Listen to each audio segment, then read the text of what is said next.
নমস্কার, আপনাদের সকলকে স্বাগত জানিয়ে শুরু করছি আজকের বেদ জ্ঞান আয়ুর্বেদের অনুষ্ঠান। আপনারা যে অনুষ্ঠানের জন্য অধীর আগ্রহে বসে রয়েছেন সেই অনুষ্ঠান নিয়ে আপনাদের সামনে হাজির। এই অনুষ্ঠান মানেই আপনারা ঠিক ঘরে বসে বুঝতে পারেন যে আপনাদের শরীরের যে নানাবিধ রোগ জ্বালা যন্ত্রণা তা কিভাবে আয়ুর্বেদের মাধ্যম দিয়ে আপনারা দূর করতে পারবেন, তার হদিশ যেমন আমরা এখানে দিয়ে থাকি, ঠিক তেমনভাবেই এই অনুষ্ঠানে একেবারে সরাসরি আপনারাও ফোন করে আপনাদের প্রশ্ন জিজ্ঞাসা করতে পারেন তার কাছে, যার জন্য আপনাদের অপেক্ষা থাকে। আজকেও তিনি আমাদের সঙ্গে আমাদের হটসিটে রয়েছেন, বেদজ্ঞান আয়ুর্বেদের প্রাণপুরুষ প্রতিষ্ঠা তা এবং অবশ্যই আপনাদের সবার প্রিয় শ্রদ্ধেয় ডাক্তার সুলতান খান। স্যার, আপনাকে অসংখ্য ধন্যবাদ আমাদের স্টুডিওতে আসবার জন্য। আমাদের আজকের যে আলোচ্য বিষয় সে কথাটি প্রাথমিকভাবে যদি আপনারা শোনেন তাহলে মনে করে এ আবার কি, কারণ এ তো আকছারি হয়, আমিও দেখেছি, তারপর একটা টুক করে ওষুধ খেয়ে নিই, তারপর পক করে সেরে যায়। কিন্তু না, বিষয়টা এত সহজ নয়। তার কারণ চিকিৎসা বিজ্ঞান বলছে, শুনতে খুব সাধারণ মনে হলেও এই একটি রোগ আপনার জীবনহানি পর্যন্ত করাতে পারে। কি সেই রোগ? রোগটির নাম অ্যালার্জি। আপনারা মনে করেন যে অ্যালার্জি বোধহয় খুব সাধারণ একটি রোগ, হাওয়া লাগলে হতে পারে, আবার কিছু খেলে হতে পারে, তাহলে একটা কিছু অ্যালার্জেটিক নন অ্যালার্জেটিক ওষুধ আমি খেয়ে নিলাম, ব্যাস মিটে গেল। সত্যি কি তাই? এতটাই সহজ নাকি এই অ্যালার্জি আপনার প্রাণ বায়ুটাও বের করে নিতে পারে? কখন কোন জায়গায় গিয়ে এই পরিস্থিতি তৈরি হতে পারে এবং কতটা এর থেকে আমাদেরকে সাবধান থাকতে হবে, আজ আমরা মূলত এই বিষয়ে আলোচনা করব। আপনাদের মধ্যে কারোর যদি এই অ্যালার্জেটিক সমস্যা থাকে, মানে নানাবিধভাবে এই সমস্যা আসতে পারে, অবশ্যই আপনারা ফোনের মাধ্যমে চলে আসতে পারেন, অন্যান্য কোনো সমস্যা নিয়েও আসতে পারেন। স্যার, প্রথমে যেটা জিজ্ঞাসা করব যে অ্যালার্জি, আমি যেটা একটু আগে বলছিলাম যে হয়তো কিছু খেলাম, একটা গায়ে র্যাশ বেরোলো বা কোথাও একটা চুল করছে, মনে হচ্ছে অ্যালার্জি হচ্ছে, একটা অ্যান্টি অ্যালার্জি কোনো ওষুধ আমি খেয়ে নিলাম, একটু ঘুম পেলো, ঘুমিয়ে পড়লাম, পরের দিন বা ঠিক হয়ে গেল বা কিছুক্ষণ পর ঠিক হয়ে গেল। এটা কি এতটাই সহজ, না অ্যালার্জি কতটা মারাত্মক হতে পারে? দেখুন, অ্যালার্জি বেসিক্যালি কী বলুন তো, আমরা দেখতে গেলে 5টা মানুষে দেখতে গেলে একটা মানুষের কিন্তু অ্যালার্জি থাকবে। আর প্রত্যেকে কম বেশি লোকের কিন্তু কম বেশি কিছু না কিছু থেকে অ্যালার্জি থাকেই। তো বেসিক্যালি অ্যালার্জি এমন একটা সমস্যা, ডিপেন্ড করছে আপনি কী ধরনের অ্যালার্জিতে আপনি ফেস করছেন। কেন অ্যালার্জি অনেক ধরনের হয়, অনেক লোকের খাওয়ার অ্যালার্জি হয়, অনেক লোকের স্কিনের অ্যালার্জি হয়, মানে কোনো জিনিস কামড়ে নিল বা কোনো কন্ট্যাক্টে এসে গেলো তার কিন্তু সেখান থেকে অ্যালার্জি হতে পারে। কারো কিন্তু শ্বাসনলীতে অ্যালার্জি হতে পারে, কারো কিন্তু পেটে অ্যালার্জি হতে পারে, পেটের সমস্যাতে আসতে পারে। তো অ্যালার্জি কিন্তু খুবই এমন একটা জায়গায় যেখানে কিন্তু আমরা যেখানে ক্রিটিক্যাল কন্ডিশন বলি, যে এখান থেকে অ্যালার্জি থেকে একটা মানুষ অ্যানাফিল্যাক্টিক শক পর্যন্ত হয়ে যেতে পারে। অ্যানাফিল্যাক্টিক শক হচ্ছে সবথেকে ডেঞ্জারাস, যেখানে মানুষের মৃত্যু পর্যন্ত হয়ে যেতে পারে। মানে যে শ্বাসনলী রয়েছে, স্যার শ্বাসনলীটা কিন্তু আলটিমেটলি সোয়েল হয়ে যাবে, ফুলে যাবে, শ্বাসনলীটা সরু হয়ে যাবে, আপনি নিঃশ্বাস নিতে পারবেন না, আপনার ব্লাড প্রেশার ফল করে যাবেন, আপনি সাডেনলি কোল্যাপস করে যাবেন। অ্যালার্জি জিনিসটা এমন যে আমাদের শরীরের ভিতরে আমাদের কিন্তু একটা সিকিউরিটি গার্ড রয়েছে। এই গার্ডের কাজ হচ্ছে যে আমার শরীরে কোনো ধরনের ব্যাকটেরিয়া ভাইরাস না ঢুকলে সে কিন্তু ধরে তাকে শেষ করে, মানে শরীর থেকে বার করার চেষ্টা করবে। তো অ্যালার্জি তাদের হয়ে যায় যে যেখানে কিন্তু আমাদের সিকিউরিটি গার্ড ভুল করে ওভার অ্যাক্টিভ হলে কাজ, মানে খুব বেশি কাজ করতে আরম্ভ করে দেয়। মানে আমাদের শরীরে কিছু ভালো জিনিস ঢুকলেও সে ভুল করে তার উপর অ্যাটাক করে দেয়, আর যেটা খারাপ জিনিস ঢুকছে তার উপরেও কিন্তু অ্যাটাক করে দেয়। তো অ্যালার্জিকে এই সাধারণ ভাষা আমাদেরকে বুঝতে হবে যে অ্যালার্জি এমন একটা জিনিস যেখানে কিন্তু আমার ইমিউন সিস্টেম তাকে আমাদের শরীর থেকে বার করার জন্য ওভার অ্যাক্টিভ হয়ে কাজ করছে। বেশ, এবার যেটা আপনি একটু বললেন যে অ্যালার্জি বিভিন্ন কারণে হতে পারে, সেটা খাদ্য থেকে হতে পারে, সেটা হাওয়া বাতাস থেকে হতে পারে, সেটা জামা কাপড় থেকে হতে পারে, ঠিক আছে? হ্যাঁ, কাউকে দেখলেও কারো অ্যালার্জি হতে পারে, সেটা এর মধ্যে আসছে না আর কি। তো এর বাইরে এবার ধরুন, এই যে আমি কি খেলে আমার অ্যালার্জি হবে কি হবে না, এটা আমি কি করে বুঝতে পারি? মানে এটা কি নির্ধারণ করা যায় কি? হ্যাঁ, কিছু পরীক্ষা রয়েছে। সেটা পরীক্ষা নিরীক্ষা রয়েছে, যেমন একটা স্যাট রিপোর্ট বলে একটা পরীক্ষা রয়েছে, সেরোলজিক অ্যালার্জি টেস্ট। সেই টেস্টটা আপনি করতে পারলে আপনি জানতে পারবেন আপনার ব্লাডে কী কী জিনিস থেকে আপনার অ্যালার্জি রয়েছে, কোন কোন খাবার থেকে অ্যালার্জি রয়েছে, কোন কাপড় থেকে অ্যালার্জি রয়েছে, কোন অ্যানিমালস থেকে অ্যালার্জি রয়েছে আপনার। এটা খুব পরিষ্কার আপনার রেজাল্টটা পেয়ে যাবে। কেন আজকে আমাদের এইখানটা আমি একটু জানার জন্যই, ধরুন এই যে টেস্টটা, এই টেস্টটা থেকে আমি ধরুন আমার কোনো অ্যালার্জি নেই, বাট আমি অ্যালার্জি টেস্টে গেলাম এবং সেই টেস্টটা আমাকে বলে দেবে যে আমার কি কি থেকে অ্যালার্জি হতে পারে। এটা কি দ্বারা মানে নির্ধারিত হচ্ছে, মানে এই নির্ধারণটা কিভাবে হচ্ছে যে একজন মানুষের কি কি থেকে অ্যালার্জি হতে পারে, সেটা আমি একটু জানতে চাই। এটা ব্লাড টেস্ট, ব্লাড টেস্ট হলো মানে ব্লাডে কি কি পাওয়া যেতে পারে যার কারণে বলা যেতে পারে যে না এই চিংড়ি মাছে অ্যালার্জি আছে কিংবা ইলিশ মাছে অ্যালার্জি আছে বাড়ে বাড়ে। দেখুন 5টা মানুষের পরীক্ষা করলে 5টা মানুষের আলাদা আলাদা পরীক্ষা বেরোবে। আচ্ছা, অনেক লোক রয়েছে যারা নিজে থেকেই একটু মানে এক্সপেরিমেন্ট করে নেয়, যে অনেক লোক বলে আমার ডিম থেকে অ্যালার্জি, আমার চিংড়ি থেকে অ্যালার্জি, কেউ বলে দেয় আমার ওই খাবার থেকে অ্যালার্জি। কিন্তু সবথেকে বেস্ট যেটা রয়েছে পরীক্ষাটা স্যাট রিপোর্ট, সেটা করাটা সবথেকে বেস্ট। কেন কি সেই পরীক্ষাটা কিন্তু ক্লিয়ার করে দিচ্ছে কী ধরনের অ্যালার্জি বা কোন কোন জিনিস থেকে শরীরে আপনার অ্যালার্জি রয়েছে। সেটা কিন্তু আপনাকে সেভ করে চলতে হবে, কেন এটাও একটা ট্রিটমেন্টের পার্ট রয়েছে। কেন আপনি যখন ওই জিনিসগুলোকে আপনি অ্যাভয়েড করে চলবেন, তাহলে দেখবেন আপনি 20 to 30% আপনি রিলিফ এমনি পেয়ে গেছেন। কেন আপনার অ্যালার্জেন্স কিন্তু আপনার শরীরে যাচ্ছেন না। আপনি যখন শরীরে অ্যালার্জেন্স যাচ্ছে না, আপনার ইমিউন সিস্টেম ঠিকঠাক থাকবে, স্টেবল কন্ডিশন থাকবে। যখনই অ্যালার্জেন্স আপনার শরীর যাবে, আবার অ্যাক্টিভ হয়ে কাজ করবে, আপনার শরীরে আবার লক্ষণগুলো আপনি দেখতে আরম্ভ করবেন মাথা থেকে পায়ে পর্যন্ত। কেন যে পার্টে গিয়ে অ্যাটাক করবে সেই পার্টে কিন্তু আপনি লক্ষণগুলো দেখতে আরম্ভ করবেন। বেশ, এইবার ধরুন অ্যালার্জি হলো, আমি ওষুধ খেলাম, কমে গেল, আবার কিছুদিন পর আবার অ্যালার্জি হলো, আবার আমি ওষুধ খেলাম, কমে গেল, এটা তো চলতেই আছে। এবার আমার জানা গেল যে আমার এই থেকে অ্যালার্জি রয়েছে। এবার সেই অ্যালার্জিটা খাবার মানে দূর করার জন্য আমি কি শুধু ওইগুলোকে অ্যাভয়েড করলেই হবে, নাকি একেবারে আমি ওগুলো খাবো কিন্তু আমার অ্যালার্জি হবে না, এরকম কোনো উপায় আছে? দেখুন, অ্যালার্জি বেসিক্যালি কী বলুন তো, অ্যালার্জি তো একটা ছোট সমস্যা, কিন্তু যখন দীর্ঘদিন আপনার শরীরে অ্যালার্জি থেকেই যাচ্ছে, সেখান থেকে কিন্তু আপনার শরীরে অন্য অন্য রোগ আসতে পারে। এটা হচ্ছে ইম্পর্টেন্ট একটা পয়েন্ট। আমরা দেখি ছোটো বা বয়সে একটা বাচ্চাকে অ্যালার্জি সমস্যা হচ্ছে, সে সকালবেলা উঠে প্রচুর হাঁচি দিচ্ছে, নাক থেকে জল পড়ছে, চোখ থেকে জল পড়ছে, সে বসে শরীর ইচিং করছে, তার ইচিং হচ্ছে। কিন্তু মা বাবা সেটা ট্রিটমেন্ট করাচ্ছে, নিয়ে গেলো ডক্টরকে দেখালো, ইচিং ট্রিটমেন্ট স্টার্ট হয়ে গেল। পেশেন্ট কী হচ্ছে, মেডিসিন কন্টিনিউসলি খেয়ে যাচ্ছে, কিন্তু পেশেন্ট মেডিসিন বন্ধ করতে পারছে না। সেখানের থেকে দেখা গেল পেশেন্টের একদিন হঠাৎ করে শ্বাসকষ্ট আরম্ভ হয়ে গেল, পেশেন্টের আস্তে আস্তে শ্বাসকষ্ট আরম্ভ হয়ে গেল। তখন ডক্টরবাবু শ্বাসকষ্ট ওষুধ দিতে আরম্ভ করলো। তারপর কিছুদিন যাওয়ার পর দেখা গেল যে ডক্টরবাবু ডায়াগনোজ করে দিলে যে আপনার পেশেন্ট কিন্তু অ্যালার্জিক অ্যাস্থমা থেকে ভুগছে। আচ্ছা, মানে অ্যালার্জি অ্যাস্থমায় গিয়ে পরিণত হয়ে গেল। পেশেন্টের শুধু অ্যালার্জি ছিল, শুধু অ্যালার্জির সমস্যা ছিল, কিন্তু পেশেন্টের প্রপার চিকিৎসা না পাওয়ার জন্য বা মা বাবা ও তার ঠিকঠাক কেয়ার না নেওয়ার জন্য আলটিমেটলি দেখা গেল পেশেন্ট একটা অ্যালার্জি থেকে অ্যালার্জিক অ্যাস্থমা পেশেন্ট হয়ে গেল। আচ্ছা, এই জায়গা হচ্ছে খুব ইম্পর্টেন্ট একটা পার্ট, যেখানে একটা মানুষ অ্যালার্জি থেকে ভুগছে, তার কিছুদিন পর একটা দেখা গেল অ্যালার্জিক কনজাংটিভাইটিস বলে একটা সমস্যা হয়ে গেল, চোখের সমস্যা হয়ে গেল। অ্যালার্জি থেকে রাইনাইটিস বলে একটা সমস্যা হয়ে গেল, যে নাকে দেখা যায় সবসময় জল পড়ছে, পেশেন্ট সকালবেলা হাঁচি দিচ্ছে, এই সমস্যা হয়ে গেল। দেখা গেল পেশেন্ট অ্যালার্জি থেকে ফুড অ্যালার্জি থেকে টার্ন করে গেল, অ্যালার্জি থেকে অ্যানাফিলাক্টিক শক চলে গেল। তো এটা হচ্ছে ইম্পর্টেন্ট পার্ট, যে একটা ছোট অ্যালার্জির সমস্যা থেকে একটা মানুষ একটা বড় রোগে কিন্তু কনভার্ট হয়ে যাচ্ছে। কেন আপনি যেটা বললেন ওষুধ খেলাম, আমার সমস্যা সিমটমস সাপ্রেস হয়ে গেল, আবার কিছুদিন পর আমাকে আবার ওষুধ খেতে হচ্ছে, আমার সিমটমসটা সাপ্রেস হয়ে গেল। কিন্তু এটা কিন্তু হলো সাধারণ কিছু ট্রিটমেন্ট, যেটা আপনি আপনার লক্ষণকে চাপাচ্ছেন। কিন্তু দেখা গেল যে অ্যালার্জিটা ভিতরে আপনার রয়েছে, সেই অ্যালার্জি কিন্তু আস্তে আস্তে একদিন একটু আপনার একটা বড় একটা সমস্যার দাঁড় করে দিল। এটা আপনার সোরিয়াসিসও হতে পারে, একজিমা পর্যন্ত হতে পারে, অ্যাস্থমা হতে পারে। তো একটা ফেয়ার লিস্ট রয়েছে, যে আপনি একটু ক্যাজুয়ালভাবে আপনি চিন্তা করতে পারেন না যে 1 টাকা ওষুধ এনে আমি রাত্রেবেলা খেয়ে শুয়ে পড়লাম আর সকালবেলা উঠে দেখছি আমার কোনো সিমটমস নেই, কিন্তু ভিতরে ভিতরে আপনি কিন্তু একটা রোগ কিন্তু ডেভেলপ করছে। অর্থাৎ এই অ্যালার্জি হলে আমরা যে সমস্ত ওষুধগুলো খাই, সেই ওষুধগুলো অ্যালার্জিকে নির্মূল করে না, ওই সাময়িক কিছু উপসর্গগুলো আমাকে ইরিটেশন দিচ্ছে, সেইখান থেকে আমাকে মুক্তি দেয়, এইটুকু মাত্র। সেটা ডক্টরবাবু ক্লিয়ার বলে দেন, তো ডক্টরবাবু বলেন তো এই ওষুধ খাবেন আপনার অ্যালার্জি কমে যাবে, কিন্তু প্রবলেমটা হয়ে যায় সেই প্রিসক্রিপশন নিয়ে আমরা বারবার ওভার দি কাউন্টার ওষুধ খাই।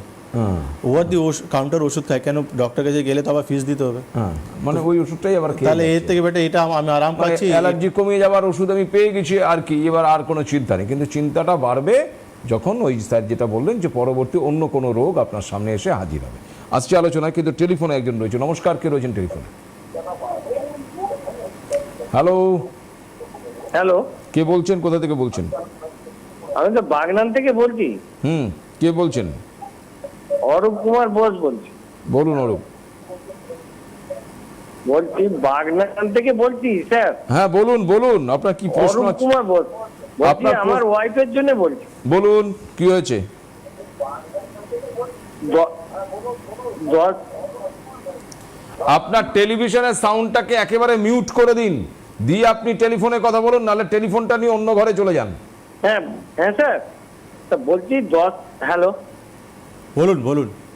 10-12 বছর আগে থেকে কানের একটা সমস্যা হচ্ছে, বিশেষ করে বাঁ দিকের কানে সন্ধে 8টা থেকে 8:30টার মধ্যে যেন কি ঢুকে আছে, বেরিয়ে চলে আসে আর ফরফর করে। হুম। আর রাত 8টার পরেই এটা হয়? হ্যাঁ, আর এই রাত্রির দিকটাই বেশি হয়। আর ঘুমোতে কষ্ট হয়, যেন ভয় লাগে, জানি আর বাঁচবে না এইরকম। আচ্ছা আচ্ছা, কোনো ডক্টর আমরা দেখিয়েছেন? কানের ডাক্তার বাবুকে দেখিয়েছিলাম। কানের ডাক্তার বাবু বললো একটা এক্সরে দিয়েছে পিজিতে, সেই আর অ্যাভিল দিয়েছে। হুম। হ্যাঁ, মাথার মধ্যে আবার জ্বালা করে, মাথা আবার কুটকুট করে। ঠিক আছে, আপনি অনেক- টিভি স্ক্রিনে থাকুন, ঠিক আছে। আপনি ধন্যবাদ, আপনি শুনতে থাকুন অরূপ বাবু। আপনি বাগনান থেকে বলছেন, আপনি 12 বছর প্রবলেমটা যেটা বলছেন, একবার আপনাকে আপনার পেশেন্টকে চেম্বারে নিয়ে আসতে হবে। আপনি মেচেদাও নিয়ে আসতে পারেন, হাওড়াও নিয়ে আসতে পারেন, যেখানে আপনার সুবিধা। আপনি এখানে পেশেন্টকে একবার নিয়ে আসুন, আমরা একবার ক্লিনিক্যালি দেখবো, দেখার পর যেটা অ্যাডভাইস দিতে হবে সেটা দেবো। চিন্তা করার কিছু নেই, পেশেন্ট ভালো হয়ে যাবে। এটা কি ওয়ান কাইন্ড অফ অ্যালার্জি হতে পারে? যে বলছেন যে রাতের নির্দিষ্ট একটা সময় কানের মধ্যে ফটফট ফটফট ফটফট করছে, মনে হচ্ছে কিছু ঢুকে গেল একটা, এবং খুব এটা স্বাভাবিক, দেখুন, এটা একটা মানে আতঙ্কের ব্যাপার যে সত্যি ভেতরে কিছু ঢুকে গেল। এক্স্যাক্টলি, এইসব পেশেন্টকে একটু আমাদেরকে ক্লিনিক্যালি দেখার দরকার রয়েছে, কারণ অনেক কিছু আমাদেরকেও জানার দরকার রয়েছে, দেখার দরকার আছে, তারপরেই আমরা অ্যাডভাইস করতে পারবো যে কী করতে হবে। বেশ, আর একটু টেলিফোন রয়েছে। নমস্কার, কে রয়েছেন টেলিফোনে? হ্যালো, হ্যাঁ, কে বলছেন? মনসা রায়। হ্যাঁ, আমার নাম মনসা রায়, আচ্ছা বলুন, কোথা থেকে বলছেন? রাজবলহাট। কোথা থেকে? রাজবলহাট জানেন? আচ্ছা, রায়গঞ্জ। তারকেশ্বর। আচ্ছা ঠিক আছে, আপনি বলুন বলুন, আপনার কি প্রশ্ন আছে সেটা বলুন। আমার টান হয় অ্যালার্জি থেকে। কি হয়? টান টান। টান হয় অ্যালার্জি থেকে? আচ্ছা, টান হয়, কতদিন ধরে হয়? এটা হচ্ছে হ্যাঁ 4-5 বছর। 4 থেকে 5 বছর। আপনার বয়স কত? আমার বয়স কোথায় 35। ডাক্তার দেখাননি? ডাক্তারের ওষুধ খাচ্ছি, রোজে ওষুধ খাচ্ছি, ভালো না খেলে আবার হচ্ছে। ঠিক আছে, আপনি টিভি স্ক্রিনে থাকুন। শুনতে থাকুন, ধন্যবাদ। একটু আগে আমি এই রোগটাই আমরা এই বলছিলাম, নিয়েই আলোচনা চলছিল আমাদের। আর আপনি ফোন করে দিলেন। দেখুন, এখান থেকে বেরোতে গেলে আপনাকে প্রপার চিকিৎসায় আসতে হবে, ঠিক আছে? আর না হলে যেটা ডক্টরবাবু বলেছে, ওষুধ খাবেন, সিমটমসটা কমে যাবে, আর যখন ওষুধ বন্ধ করবেন আবার সিমটমসটা দেখা যাবে। তো পুরোপুরি নির্মূল হতে চাইছেন, তাহলে হেল্পলাইন নাম্বার ফোন করুন, আর আমাদের চেম্বার ইমিডিয়েটলি যোগাযোগ করুন। এক্ষেত্রে আগে যিনি বাগনান থেকে ফোন করলেন তাকেও, এবং এক্ষুনি যিনি ফোন করলেন যার টানের অসুবিধে রয়েছে, বলছেন অ্যালার্জি থেকে টান হচ্ছে, তাদের প্রত্যেকের জন্য আমি একটা কথা বলে দিচ্ছি। আপনারা যে যেখানেই থাকুন না কেন, রাজ্যের যে প্রান্তেই আপনারা থাকুন না কেন, চিন্তিত হওয়ার কোনো কারণ নেই, ভাবার এমনটা কোনো কারণ নেই যে আমাকে এই বেদজ্ঞান আয়ুর্বেদের চিকিৎসা নিতে গেলে কলকাতায় আসতে হবে, না, একেবারেই নয়। রাজ্যের উত্তর থেকে দক্ষিণ, পূর্ব থেকে পশ্চিম, প্রায় প্রত্যেকটি জেলাতেই কিন্তু বেদজ্ঞান আয়ুর্বেদের চেম্বার রয়েছে। তবে নির্দিষ্ট দিনে নির্দিষ্ট সময়ের জন্য ডাক্তারবাবু সেখানে উপস্থিত থাকেন। আমাদের স্ক্রিনে দেখুন, এই হলুদ বক্সে আমি যে হাত দিয়ে দেখাচ্ছি, এই হলুদ বক্সের মধ্যে দুটো ফোন নাম্বার লেখা আছে। একটি হলো 9076416443, অন্যটি হলো 9831068089। এই দুটো নাম্বারের মধ্যে যে কোনো একটি নাম্বারে এক্ষুনি ফোন করতে পারেন, আফটার দ্য প্রোগ্রাম করতে পারেন, কালকে সকালে করতে পারেন, যে কোনো সময় ফোন করে নিন। অফিস ওয়ার্ক আওয়ার্সে ফোন করে আপনি যেখানে থাকেন তার থেকে খুব কাছে কোন চেম্বারটি রয়েছে জেনে নিন, সেই চেম্বারে কবে ডাক্তারবাবু উপস্থিত আছে জেনে নিন, এবং সঙ্গে সঙ্গে আপনি ওই দিনের জন্য আপনার নামটাও কিন্তু লিখিয়ে দিন, কারণ নির্দিষ্ট দিনে নির্দিষ্ট সময়ে নির্দিষ্ট সংখ্যক রুগীকেই কিন্তু দেখা সম্ভব। নাম বেশি হয়ে গেলে আর নাম নেওয়াও হবে না, পরবর্তী ডেটে চলে যাবে, ফলে আপনার চিকিৎসাটা কিন্তু পিছিয়ে যেতে পারে। এমনিতেই অনেকেই পিছিয়ে পড়েছেন, কারণ আমরা এটা আমাদের অদ্ভুত একটা ধারণা আমাদের মধ্যে রয়েছে যে সব ঘাট ঘুরে টুরে এসে আমরা তারপরে আয়ুর্বেদের হাত ধরি। প্রথমত গিয়ে আমরা আয়ুর্বেদের হাত ধরি না, কিন্তু আমাদের আলটিমেট ফিরে আসতে হয় আমাদের সবচেয়ে প্রাচীন যে চিকিৎসা ব্যবস্থা, অর্থাৎ এই আয়ুর্বেদেই আজকের আধুনিক প্রেক্ষাপটে দাঁড়িয়ে শুধুমাত্র ভারতবর্ষে নয়, বিদেশের মাটিতেও আজকে আয়ুর্বেদ তার কারিশমা দেখাচ্ছে। এবং বাংলায় আধুনিকতার ছোঁয়ার মধ্যে দিয়ে যারা এই আয়ুর্বেদকে সাধারণ মানুষের সামনে ফের একবার নিয়ে এসেছেন, যারা সাধারণ মানুষের নানাবিধ রোগকে সারিয়ে তুলে এই আয়ুর্বেদকে আবার একটা জনমানুষের জনপ্রিয়তা দিয়ে দিয়েছেন, তার মধ্যে অন্যতম ডক্টর সুলতান খান। আমরা যে বিষয়ে আলোচনায় ছিলাম, পরবর্তী ফোন না আসা পর্যন্ত আবার একটু আলোচনায় যাচ্ছি যে স্যার অ্যালার্জি নিয়ে আমরা আলোচনা করছিলাম, আপনি বলছিলেন টান। এবার ধরুন কোনো একজন ব্যক্তির যদি এটা জানা না থাকে যে আমার কী ধরনের কোন কিছুতে অ্যালার্জি আছে, অ্যালার্জিতে নর্মালি চুলকানি বা র্যাশ এটাই কি মানে উপসর্গ দেখা দেয়, যে যার থেকে আমি বুঝতে পারি যে আমার অ্যালার্জি হয়েছে, নাকি অন্য কোনো উপসর্গও হতে পারে? অনেক কিছু সিমটমস আছে, যেমন ইচিং, চুলকানি রয়েছে, র্যাশ রয়েছে, নাক থেকে জল পড়া রয়েছে, চোখ থেকে জল পড়া রয়েছে পেশেন্টের। অনেক সময় পেশেন্টের ডায়রিয়া হয়ে যায়, ডায়রিয়া পর্যন্ত পেশেন্ট দেখতে পারে। ডায়রিয়াটাও অ্যালার্জির কারণ হতে পারে? অ্যালার্জির কারণে হতে পারে, এমন কিছু খেয়ে নিয়েছেন আপনি, তার জন্য আপনার ডায়রিয়া হতে পারে। তারপর হচ্ছে মুখ ফুলে যাওয়া, ঠোঁট ফুলে যাওয়া, আচ্ছা, এইসব আপনার প্রবলেম হতে পারে। তারপর অনেক সময় আমরা দেখি যে র্যাশেসগুলো, সেটা দেখি আমরা, সেটা হতে পারে। তো এইসব লক্ষণ মোটামুটি আমরা দেখি পেশেন্টদের, দেখার পরেই আমরা কিন্তু আলটিমেটলি আমাদেরকে ফাইন্ড আউট করতে হবে যে কারণটা কী আছে, বা কী কারণের জন্য হচ্ছে, বা কোন পার্টটা এফেক্টেড হচ্ছে। একটা মানুষের রেসপিরেটরি সিস্টেমটা এফেক্টেড হতে পারে, একটা পেশেন্টের জিআই সিস্টেম এফেক্টেড হতে পারে, কোনো পেশেন্টের কিন্তু চোখ এফেক্টেড হতে পারে। এটা দেখার পরেই আমাদেরকে প্রপার ট্রিটমেন্ট স্টার্ট করতে হবে। ওষুধেও অনেকের কিন্তু অ্যালার্জি থাকে, ওষুধের যে সমস্ত মলিকুলগুলো থাকে, বিশেষ করে অ্যালোপ্যাথির ক্ষেত্রে সেই মলিকুলের মধ্যেও কিন্তু অনেকের সালফার অ্যালার্জি থাকে, অনেকের তো এরকম অ্যালার্জি থাকে। ফলে আপনারা যারা ওষুধ খাচ্ছেন ভাবছেন যে রোগ হয়েছে ওষুধ খেয়ে নিলাম, কিন্তু সেই ওষুধও আপনার অ্যালার্জি ক্রিয়েট করতে পারে শরীরে, যদি আপনি না জানেন যে আপনার কোন বিষয়গুলো অ্যালার্জিটিক আপনার শরীরে হতে পারে। এবার প্রশ্ন হচ্ছে যে ধরুন আমি একটু আপনার কাছ থেকে জানতে চাইবো সাধারণ মানুষের স্বার্থে, যে অ্যালার্জি হলে আয়ুর্বেদে এমন কোনো টিপস রয়েছে বা টোটকা রয়েছে যেটা তৎক্ষণাৎ বাড়িতে করলে সেখান থেকে উপশম পাওয়া যায়, সারুক বা না সারুক একটা প্রাথমিক উপশম পাওয়া যায়, এরকম কিছু কি আছে? দেখুন, আমাদের আয়ুর্বেদে কিছু ওষুধ মানে হার্বস রয়েছে যেটা খেলে কিন্তু আপনার ইমিউন সিস্টেমটা খুবই ইমপ্রুভ বা ভালো রাখতে পারে। যেমন গিলয় বলে আমাদের একটা হার্বস রয়েছে, গুড়ুচি বলে আমাদের হার্বস রয়েছে। এটা খেলে আমাদের কিন্তু ইমিউন সিস্টেমটা ভালো থাকে, তার জন্য যাদের অ্যালার্জির সমস্যা হয় তাদের অ্যালার্জির সমস্যাটা কন্ট্রোল হয়ে যায়, খুব তাড়াতাড়ি ইমপ্রুভমেন্টটা দেখা যায়। কিন্তু প্রবলেমটা কোন জায়গায় হয়ে যায়, যখন আপনি দুটো পার্ট আছে, একটা হচ্ছে কিছুটা সাময়িক রিলিফ, সেটা আপনি গুড়িচি বা গিলয় নিতে পারেন, আর পার্মানেন্ট ট্রিটমেন্টের জন্য আপনাকে একটা লাইন অফ ট্রিটমেন্ট যেটা রয়েছে সেটা ফলো আপ করতে হবে। আসছে আবার আলোচনা, কিন্তু একটা টেলিফোন রয়েছে। নমস্কার, কে রয়েছেন টেলিফোনে? হ্যাঁ, আমি পোলবা থেকে মৌসুমী দাস বলছি। কোথা থেকে বলছেন মৌসুমীদি? পোলবা থেকে। আচ্ছা, বনগা থেকে, বলুন। বনগা না, মানে পোলবা, এটা হুগলি পোলবা।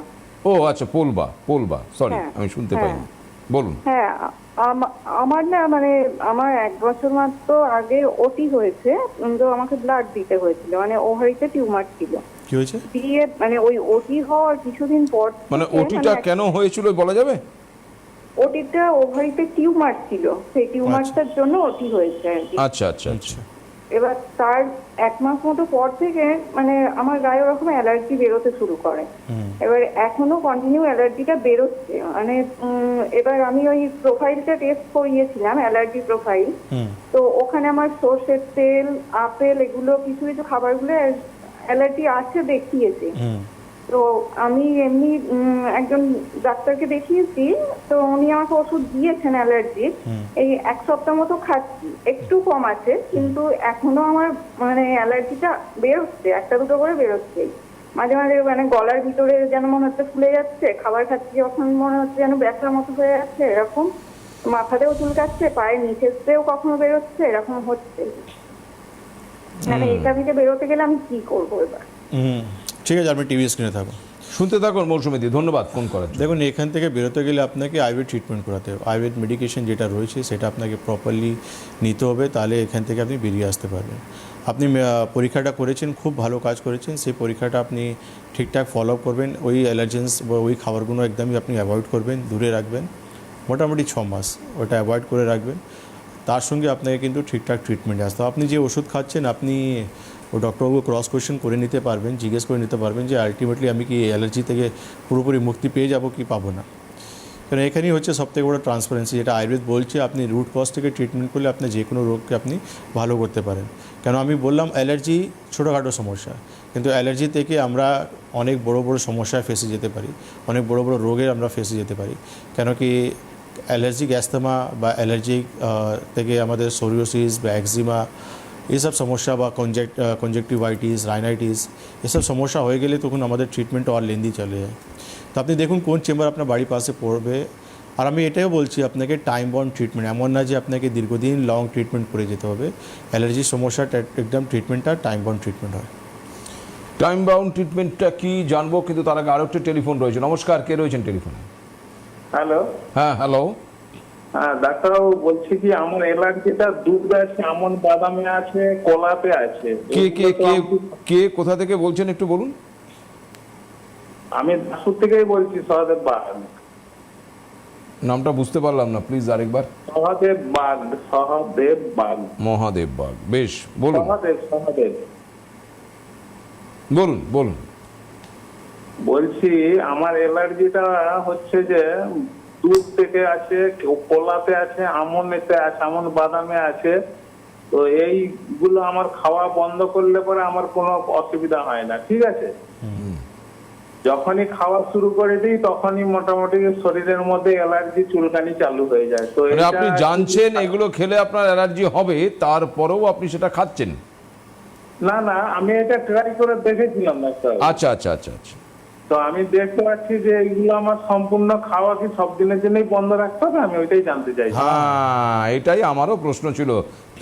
থ্যাংক ইউ, আপনি শুনতে থাকুন, ধন্যবাদ। দেখুন, আপনার যখন অ্যালার্জি বেরিয়েছে তো দুটো রাস্তা রয়েছে। একটা হচ্ছে আপনি সারা জীবনের জন্য বন্ধ করে দিতে পারেন, আর না হলে আপনি আয়ুর্বেদের ট্রিটমেন্টও করাতে পারেন। আয়ুর্বেদ ট্রিটমেন্ট করলে আফটার 6 মান্থ বা 8 মান্থ আপনি সব খাবারটা খেতে পারবেন। কেন কি আপনার ইমিউন সিস্টেম যেটা রয়েছে তার জন্য আমাদের আয়ুর্বেদের যে ওষুধগুলো রয়েছে সেইটা কাজটা করে দেবে। আপনি তখন তারপর আপনি 6 মাস 8 মাস পর ওই খাবারটা খেতে পারবেন। এটাই হচ্ছে আমার তখন প্রশ্ন ছিল, যে যে খাবারগুলোর জন্য অ্যালার্জি হয় বা হতে পারে আমার, সেই খাবারগুলোকে আমাকে চিরতরে ত্যাগ করতে হবে, মানে সন্ন্যাস নিতে হবে সেই খাবারগুলো থেকে। আয়ুর্বেদ বলছে কিন্তু না, মানে এটা সুলতান খান বলছেন না। যারা এমনটা ভাবছেন তারা কিন্তু নয়, আয়ুর্বেদই একমাত্র এই অ্যাসুরেন্স দিচ্ছে যে রোগটা সারার পর আপনি আবার পুনরায় খেতে পারেন। যদি খুব স্বাভাবিকভাবে কারো যদি চিংড়ি মাছে অ্যালার্জি থাকে এবং সেই মানুষটা চিংড়ি মাছ খেতে ভালোবাসে, এবার তার পাশে বসে কেউ যদি মালাইকারি, চিংড়ি মালাইকারি খাচ্ছে, তার কি অবস্থা হবে বলুন তো? তো দেখেই অ্যালার্জি হয়ে যাবে আর কি, খেতে না পাওয়ার জন্য। তো আমি এখানটা একটু আসতে চাইছি স্যার, আপনি একটু আগে কথা প্রসঙ্গে ইমিউন সিস্টেম সম্পর্কে কথা বললেন। এই অ্যালার্জি কি তখনই অ্যাটাক করে যখন আমার শরীরে ইমিউন সিস্টেমের কোনো ব্যালেন্সের অসুবিধা হয়েছে বা ইমিউন সিস্টেম কম রয়েছে কারো, তার শরীরে কি অ্যালার্জি বেশি অ্যাটাক করে? না না, প্রবলেমটা কোন জায়গায় হয়ে যায় দুটা। একটা তো নর্মালি আমাদের যে ইমিউন সিস্টেম রয়েছে, আমাদের যে রোগ প্রতিরোধ ক্ষমতা যেটা রয়েছে, এমনিতে আমরা দেখি যখন নাকে বাই চান্স আমাদের কোনো অ্যালার্জেন্স ঢুকে গেছে, আমরা প্রচুর হাঁচি দিই, যখন প্রচুরটা হয়তো নাক থেকে বেরিয়ে যাবে।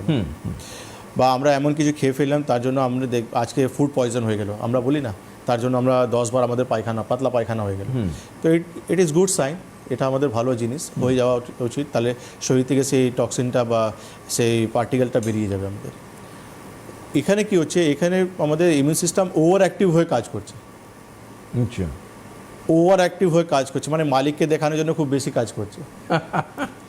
আচ্ছা। যেটা নর্মাল আমি বলছি যে মালিকের এখানে খুব বেশি কাজ করছে, সবাইকে যাকে ধরে ধরে সবাইকে বন্ধ করে দিচ্ছে। আচ্ছা। সেই জন্য মানুষের অনেক কিছু রিয়াকশন শরীরে চলে আসছে। তো আহ, তাকে স্টেবল করার জন্য, তাকে ঠিক রাখার জন্য আমাদেরকে কিছু মেডিকেশন, কিছু পঞ্চকর্ম থেরাপি রয়েছে আমাদের, তাতে আমরা স্টেবল করে দিতে পারি। ওয়ান্ডারফুল। একটু আগে আপনি আরেকটি কথা বললেন, time bound treatment. What is time bound treatment? এটা প্রশ্ন আসতে পারে, তার কারণ সময় ধরে এই চিকিৎসার কি মানে আমি একটু জানতে চাইবো যে এই সময় ধরে মানে টাইম বাউন্ড চিকিৎসা বলতে আপনি কি বোঝাচ্ছেন? দেখুন, টাইম বাউন্ড ট্রিটমেন্ট মানে হচ্ছে আমাদের মেডিসিনাল কিছু কোর্স রয়েছে। আচ্ছা। আমরা পেশেন্টকে যখন দেখি, যে ধরনের পেশেন্ট আমরা দেখি, তাদের ক্লিনিক্যাল টেস্ট হয়ে যাওয়ার পর, ক্লিনিক্যালি দেখার পর বা ব্লাড পরীক্ষা দেখার পর তাদেরকে আমরা একটা কোর্স করি, যে 3 মাসে কোর্স বা 6 মাসে বা 8 মাসে 10 মাসে, ডিপেন্ড করছে তার সিভিয়ারিটি কেমন রয়েছে। সেই কোর্সের মধ্যেই আমরা কিন্তু ট্রিটমেন্ট করার পর আবার তার পরীক্ষা নিরীক্ষা করার পর তার পেশেন্টকে আমরা হ্যান্ড ওভার করে দিই যে আপনি যখন এসেছিলেন তার কন্ডিশন আপনার এমন ছিল, এখন আপনার কন্ডিশন এমন রয়েছেন, আপনি এখন সুস্থ ভালো হয়ে গেছে।